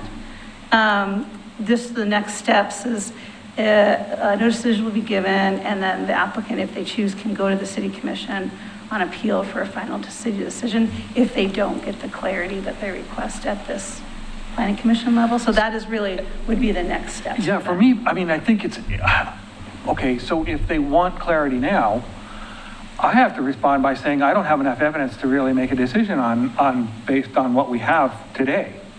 Because I haven't heard anything from the city geotechnical engineer, and I don't really know where the pathway's going to go. So, but on the second, in the second tier, I would say that, if you want to kick it down the road and you want to do it during the DR, then that's fine. Then you have a little extra time to work that out. Have the geotechnical engineer and engineering staff to, to flesh this out a little bit better, because in my opinion, I don't think it has been, given, the amount of time that's elapsed since all this information has come in. I think those are the two. It's a bit of a Faustian bargain, but I think that's what's before us at this point. Is there enough time between now and the next, deliberation, the next hearing, to get a condition or to get feedback from the city's geotech engineer so that we can give clarity to the applicant within that timeline? I can speak on behalf of the city's geotechnical engineer. And I can just say that there is not enough time under the current deadline that's looming. Right. Okay, so I just want to make sure I'm tracking here. Okay. And I'll let you, Josh, if you don't mind. Okay, so I guess. So say we move through the motions tonight. Yeah. We'll go ahead and accept public testimony, because I think there's some additional public testimony. And then we'll allow for the applicant to hold the record open for another 7 days, I think is what you guys wanted to do. And then, gosh, I don't know what we'll do from there, but. Well, because if we do that, which sounds great, that's what the applicant wants, we can move forward in that way. When the next level of plan comes through and the applicant still wants to be within the geologic hazard, where would that go, Christina? Would that come back to us, or would that go to city council? So, if I may, while they're deliberating, I think, Because it feels like we're in a loop here. we're a little bit. I think the clarity that the applicant is requesting from us tonight is whether or not their interpretation of this code section L is appropriate, or if staff's interpretation of code section L is appropriate. The way that staff interprets it, and it might be worthwhile for Missy to do a little bit more of a detail of what our interpretation is as it's written in the staff report.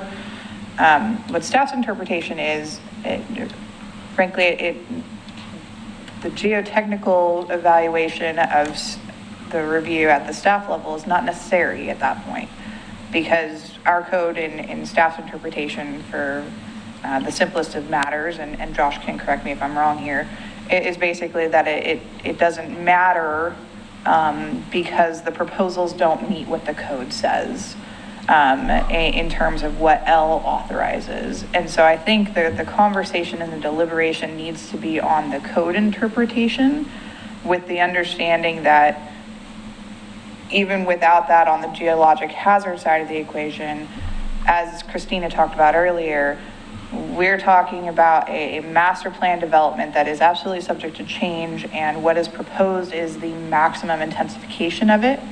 And so even if it lessens, there's still a path forward for the consideration by the Planning Commission, with the understanding that these things need to be addressed when they get to actual on-the-ground development side of the equation. Right. But I feel we've heard tonight from the applicant, the development that we see on paper today is what they want to intend to build, right? That is what they intend to desire to build. Correct. So when they submit their detailed development plan, if it stays consistent with where it's at today, and they provide soil analysis and backup on the geotech side, you come in and say you're going to spend hundreds of thousands of dollars to ensure the safety of the site, where does that go when it goes to a type 2 review? It would go over the counter, and then you guys would deny it, or would you loop it back into planning and then ultimately at the city? Like, what are the next couple steps? Sure, I'm going to answer process, and I'll pass over to Josh on content. So this is a traditional master plan, which means once the master plan is approved, there'll be conditions of approval that might relate to future DDPs.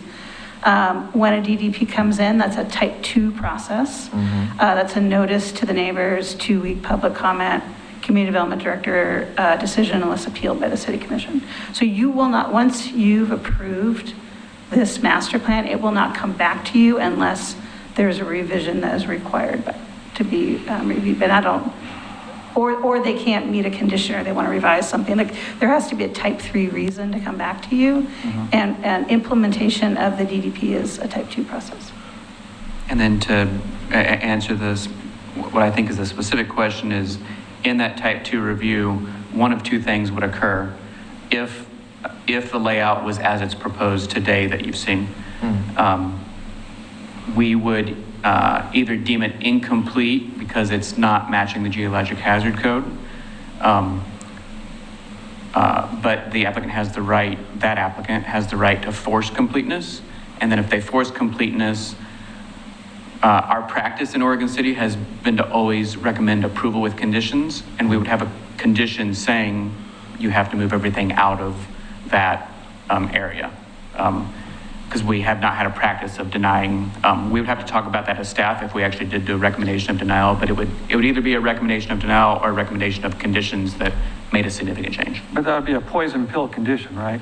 I mean, It would be a very rough condition. I think that would kill the project if you were to condition that. That version of the project, sure. Practically speaking. Yeah, I'm seeing nods back there. So then who makes the final decision on the interpretation? Thank you for asking. So the Planning Commission has the authority, like any decision-making body, to interpret the code in the way that it thinks is consistent with the meaning of the words on the page and with the intent of the City Commission, basically, in adopting it. And so for this decision, the Planning Commission can make an interpretation of, disputed code provisions in the way that you agree on. And that would be the goal of the next hearing, correct? During deliberations, Yes. probably, yes. Yeah, okay. Because we're not in deliberations, which is hard to believe. We're just asking questions. I know we're sort of edging there, but. I guess I have a follow-on question. So if we side with staff's interpretation of the code or come up with our own and deny at least the geotechnical aspect of this, even if we're happy with the parking and the drive-through usage and, approve it from that standpoint, but go, we don't think you can build within the geological hazard zone, which I guess isn't necessarily on the table, and it got appealed, it would get appealed to the City Commission. As part of that appeal, would they be able to change the code, or that's probably a separate process? Right. No, they would do their own interpretation Right. if they wanted to have a different one. So they could interpret the code that they wrote and decide that this does allow for a variance, and then it would So- come back to us for that variance. One thing I want to advise, though, is we have a pretty substantial set of findings in our staff report. If the Planning Commission, through deliberations next week, is aiming to have a different interpretation, that you will need to replace those findings with your interpretation. I don't think we would go. That's Right not there. either Yeah, I hard don't or think not we would go hard. that extreme. I think we're more or less in parity with what you have written in the report. But, sans this just one small, it really is, I don't want to call it a small detail, but it's something that I think that can be solved. And, but at this point, I don't feel like I've got enough evidence to really make that. So I am grateful for that additional week for us to be able to, work this out. Yeah, and just so you know, planning's not going to provide any additional development services. Like the city staff, we're done with our record. It's really Right. the applicant is providing that additional information. Well, Josh, then can you speak to a little bit to the city's engineer, soils engineer? I felt like you were going to speak on their behalf. I can speak on their behalf. So just as a small bit of background, the city hires a third-party geotechnical consultant to do our geotechnical review. His job is to review applications per the code, not necessarily per the science, because the code is intentionally more conservative than the science.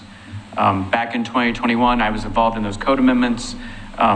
It was intentional by the City Commission to make the code more conservative than what the science would probably say. Based on my small background in geotechnical engineering as a civil engineer, our geotechnical engineer has said, based on the code and the way he's interpreting the code and the way that the city has historically interpreted the code, We had a previous consultant for about 20 years prior to him, and then we've had him for, I think it's 4 or 5 years now. We've consistently said that section L, which has been in the code for sometime before 2010, because there was a major rewrite in 2010 under 2 public works directors ago, and then there was a major rewrite in 2021. L has always been there. Our interpretation has been that it's a catch-all that says, here's everything in the code from part 1 down to part whatever, and when you get to L, if we miss something, feel free to make some flexible engineering interpretations, but not feel free to revise what you just read from part 1 all the way to there. That's our interpretation, that those are solid and not variable. The variableness is what we didn't talk about. And so it's our geotech's opinion that the current proposal does not meet code, but can if adjustments are made by moving things and shifting things. Sure, does it change the amount of density or the amount of parking? Absolutely. But it could be done. And his answer also was, from a scientific standpoint, he does agree with Terracon's proposal that scientifically it makes sense. Unfortunately, it doesn't meet code. Got it. Okay. Well, thank you, Mr. Chair, Go ahead. members of the Planning Commission. I will tell you this, I've done this for a lot of years, and your conversation tonight totally grabs onto the issues that are confronting the applicant and frankly confronting the staff, and you have really examined it carefully and asked really good questions. And my response to what I've heard tonight is it does boil down to the interpretation issue involving the geohazard area. Yeah. The shared path thing, we have a place to put it, but as someone said, we still have to, I think maybe Josh said this, is that we still have to demonstrate that that shared path, that new location where we think we can do it and still be able to develop the property, has to pass the geotech test. And so if in fact it's going to displace more square footage to build that path at some point in the future, we still have to get past the interpretation issue. Right. And I appreciate Ms. Ryan's comment that the only time that she's really heard, at least my argument on the interpretation, was in a call about a week and a half ago. And I have not yet put anything in writing, but I do plan to put something in writing because the purpose of the final written argument is basically to address everything that you just talked about. And what we're going to produce for you are findings that show what our interpretation is and why. And I don't mean to be trite when I say this, but you interpret something, and the first thing you determine, is it ambiguous? If it's not ambiguous, there's no interpretation. There's no interpretation asked for. It stands on its own face. And when we read L, this isn't a variance provision or an adjustment provision. And Ms. Ryan said, we know how to write those provisions because we have language in that section that says that this is a variance or an adjustment to be able to do something, for example, with the roads. There's no such language here. It's very direct. It gives the authority, the discretion, if they choose to exercise it, to allow this to happen. This is not a variance section. It's a very specific, unambiguous, direct section that allows this to happen if the science is correct. And if there's one thing I think in this room we can agree on, it's okay to do it. It's just a question of whether or not legally the city can do it based upon the interpretation of this provision. So I'm going to do the best I can in my final written argument is to at least share with you our view of the interpretation and advocate that it's unambiguous. I think more importantly, when you do interpret something, you have to look at the context. And the context of this area is to make sure that nothing happens here that would be unsafe. And again, the one thing we can all agree on probably, if you built this exactly the way we proposed it, it's not unsafe. In fact, it makes it better. And so all we have to do is find a legal vehicle to make that happen. And we're going to do the best we can to try to provide that to you in our final written argument. Thank you very much. I appreciate that. I'm looking forward to that because I think that will provide a little clarity, maybe, in addition to some of the information that we receive from the city staff, and we'll be able to weigh it out and make our decision. Thank you. And hopefully it'll be the correct one for you. Okay, so without any further, I want to go ahead and accept public testimony this evening, and I have Joyce Gifford.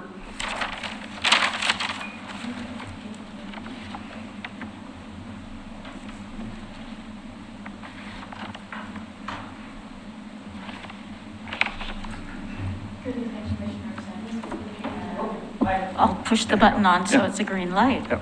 Thank you for the work that you do for our city, and I know that that's volunteer work, and this is a really hard decision for you guys to make.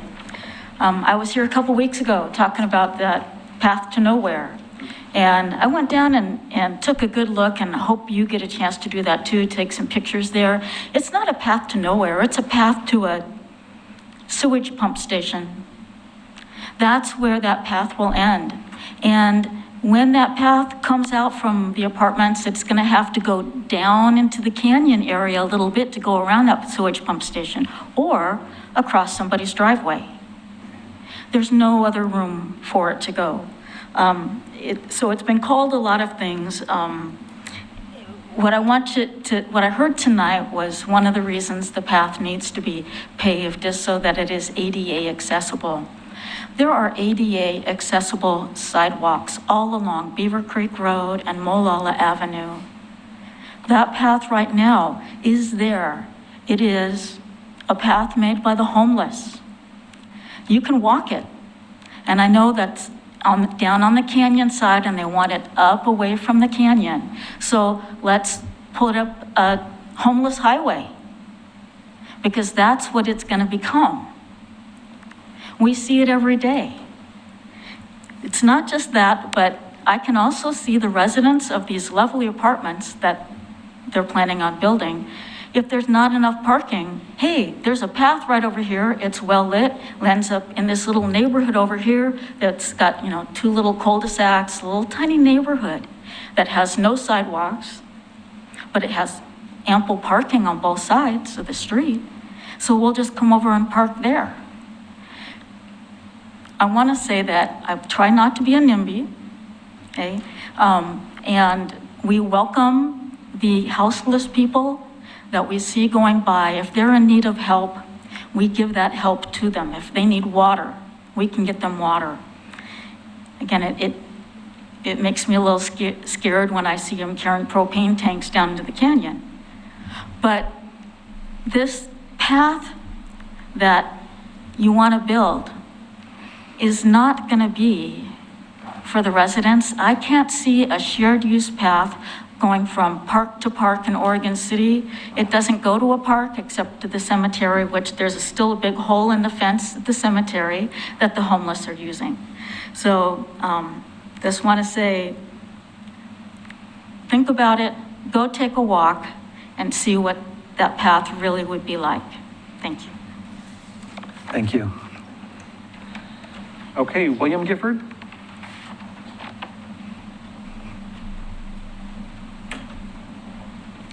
Thank you, Commissioners. I know my time is short, and thanks very much for the opportunity to say some things. We did have a presentation, as Commissioner Henderson mentioned, at the Hillendale Neighborhood Association. I'm the land use chair for the Hillendale Association. One thought that was brought up is that directly in front of the proposed Chick-fil-A currently is a bus stop.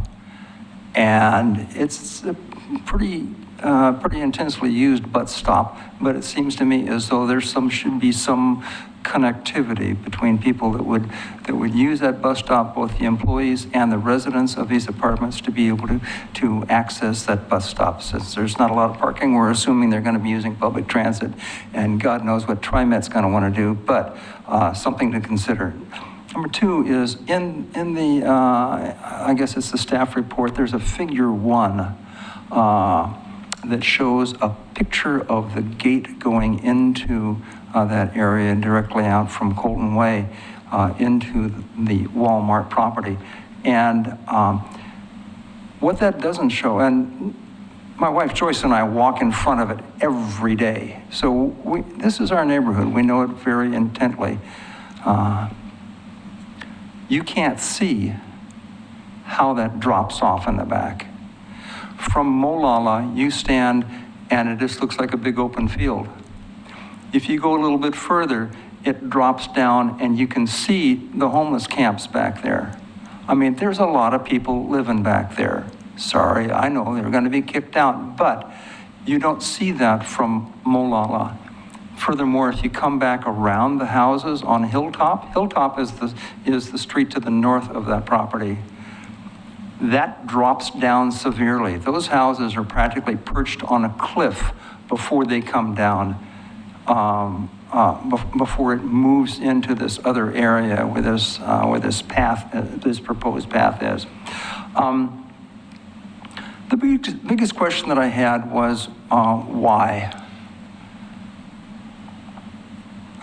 Why is there a path there at all?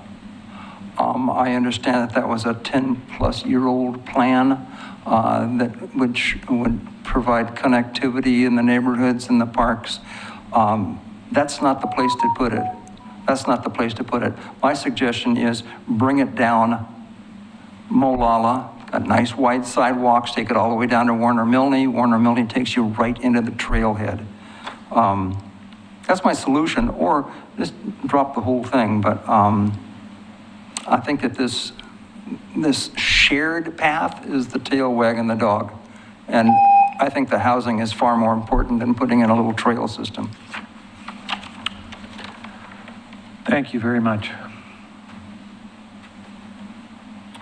Okay, I think that is it for public testimony. I do have this one speaker slip that never got, nobody ever came up with. Josh Malone? He was here for a different item that's actually going to be continued. Okay, so he's no longer with us. Okay, great. I just wanted to make sure that everybody got their fair. All right, so I think with that, we will go ahead and entertain a motion to allow the record to remain open for a period of 7 days. Okay, so, right, so the record is going to close, I believe, tonight, and then the applicant's final written argument period can't start until the record is closed. Okay. So what we're hoping will happen tonight is that the Planning Commission closes the record, closes the hearing, but then allows the applicant until April 20th at 4 p.m., hopefully sooner, to submit their final written argument. Yeah, is that going to allow enough time for staff to respond and all that? It's very close. We're going to do the best we can. Okay, all right, Yeah, could we maybe get it by Friday? Because that would give me the weekend to review it as well, instead of getting it 3 hours before the meeting. They have, by statute, they do have 7 days. Sure. I'm hoping that the room is listening to you. Yeah, if they can. I don't think we can make them do it. Got it. It would be great if they could. Yeah. All right. So, all right, so we'll close the public record, and we will allow it to remain open for a period of 7 days for written testimony only, and then final deliberation, on April 20th. Right, so for final written argument from the applicant only. Yeah. Closed to all others. Thank you. Okay. Yeah, got it. Okay. So I think we are moving on to the next item. Or are we done? Do we need a motion? Do a formal vote for the continuance? Well, I don't think we need a motion to close because we're leaving the record. But Chair, if you wouldn't mind just either taking a vote to continue the hearing to April 20th, and let's say the exact date and the date and the time and the place. Got it. Okay. And just, you can say glue it 25-25, because that involves both files. So what would would that be April 20th then? Yes, at 7 p.m. Okay, so I will entertain a motion to continue the meeting until April 20th at 7 p.m. for written testimony from the applicant only. Is that for deliberations? For deliberation. You just need a second? I'll second. Okay, go for the vote. Commissioner Laws, Aye. Commissioner LaSalle, Aye. Commissioner Guymont, Aye. Commissioner Henderson, Aye. Vice Chair Dole, Aye. Chair Espy. Aye.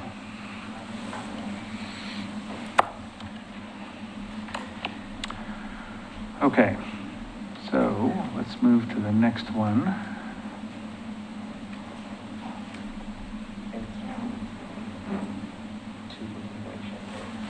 So this is, so do I need to call out the continuation of item C as well? I'm assuming that that this was for B and C for both items, right? It was covered under the GLUA 25-25 that you identified, which falls under both applications. So B and C were appropriately continued. Okay, all right, so we are done with that item then, or Yes, those sir. two items. Absolutely. Great, okay. So then, on our agenda, we have item D, GLUA 24, SUB 2403, GEO 2407, and ROD 24032, request for a continuation of the Park Place 2 subdivision proposal. I will entertain a motion to continue that item. If I may, Could we sir. have a date? Yes, if I may, the application staff report originally identified the May 11th hearing for this. However, the applicant has reached out to us and identified that they will need some additional time. And so they are requesting the May 25th meeting. May 25th? Yes. Okay, so. May 25th is a holiday. Not for you. What holiday? Memorial Day. Well, Yeah, I don't think. The 26th or 25th? that's good to know. I just Yeah, think the that city's is, closed. yeah, that's Memorial Day, yeah. Perfect. Missy and Christina, sorry to interrupt. Christina, I need your historical knowledge basis here. If a planning commission meeting lands on a holiday, do we do it on the Tuesday? We or- don't do it. Okay, so our next meeting that they would do at that point would not be May 25th. It'd be June 1st. It would be the June 8th is when they would be Okay. requesting. Unless we wanted to do a special one. So we'll entertain a motion to continue this until June 8th. There you go. I'll second that. 7 PM. Okay, I make a motion to continue the request for continuation of the Park Place 2 subdivision proposal to June 8th. Second. Okay. call for the vote. Commissioner Laws, Aye. Commissioner LaSalle, Aye. Commissioner Guymont. Aye. Commissioner Henderson. Aye. Vice Chair Dole. Aye. Chair Espy. Aye.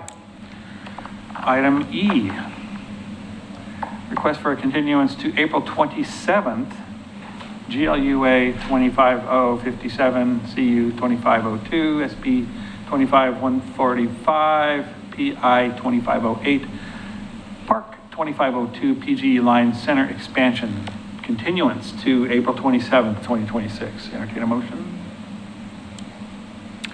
I make a motion to allow the continuance to April 27, 2026, GLUA 25057, CU 2502, SP 25015, PI 2508, Park 2502, PGE Line Center Expansion. Second. Commissioner Laws, Aye. Commissioner LaSalle, Aye. Commissioner Guymont. Aye. Commissioner Henderson. Aye. Vice Chair Dole. Aye. And Chair Espy. Aye. Communications. Hey, guess what? We're going to have a meeting on the 27th. And we will also have the special meeting. I believe Gail has already verified that we will have a quorum, so we will see you all again next week. Thank you all for your understanding and willingness to participate in a special meeting. It is greatly, greatly appreciated. And then I believe coming up sooner or later this summer, early summer, we are planning on having a readout of HB 4037, which was just passed in the short session, and the implications associated with that of how we process land use. So that is to come. I think we were originally planning sometime in May, but with differing hearings, we might have to do sometime in June. So I don't have any further things to report. I'm not sure if anybody else does, but that would be it. I think they made a bunch of changes to public meetings laws too as well, didn't they? Did they have, aren't there 2 Senate bills that? They did do changes to public meeting laws. There's one, the last I looked at over the weekend, that the governor is considering to veto. And so that is still a moving goalpost. And so we do have a bit of a wrap up of those public meeting laws and the general legislative session that is going to the city commission in 2 days from now. But once that's actually finalized, we'll probably do an update of that and wrap it all together in one as well. Okay. Have you seen the agenda for a week from tonight? Actually, I was just about to say that. So the agenda you see posted today really was just the file numbers and a small 2-sentence staff report that says this will be continued. So at some point we will repost the full, not knowing what was going to happen and what new information, I'm going to repost with all the exhibits you have, because this is you'll have all the, nothing has been added to the record from planning staff from tonight's meeting. So I'm going to repost all that. And then when we receive the applicant's final rebuttal, I will post and send that. So you will probably get a notice that the staff report for next week will now be added to, which will be almost a replication of all the exhibits you see tonight. And I think we have a pretty good idea of what he's going to have in written form because he said it tonight. So I think we should probably not talk about that agenda item during communications because that hearing is closed. Fair enough. Yeah. Thank you. Keep us legal. We just can't behave, All right. All right. Move to adjourn. I have a final comment. I'd like to move that the city treat us all to dinner. I'll second that. I like that. Third. All right, call the vote. Thank you, city staff, for being here tonight, Josh. Thank you. Thank you for all of your hard work on all of this and other stuff. This is tough. Yep. Yeah, thank you. We'll agree to feed Carla's cat. How's that sound? No, look at that. Aw. Is that one of the things that would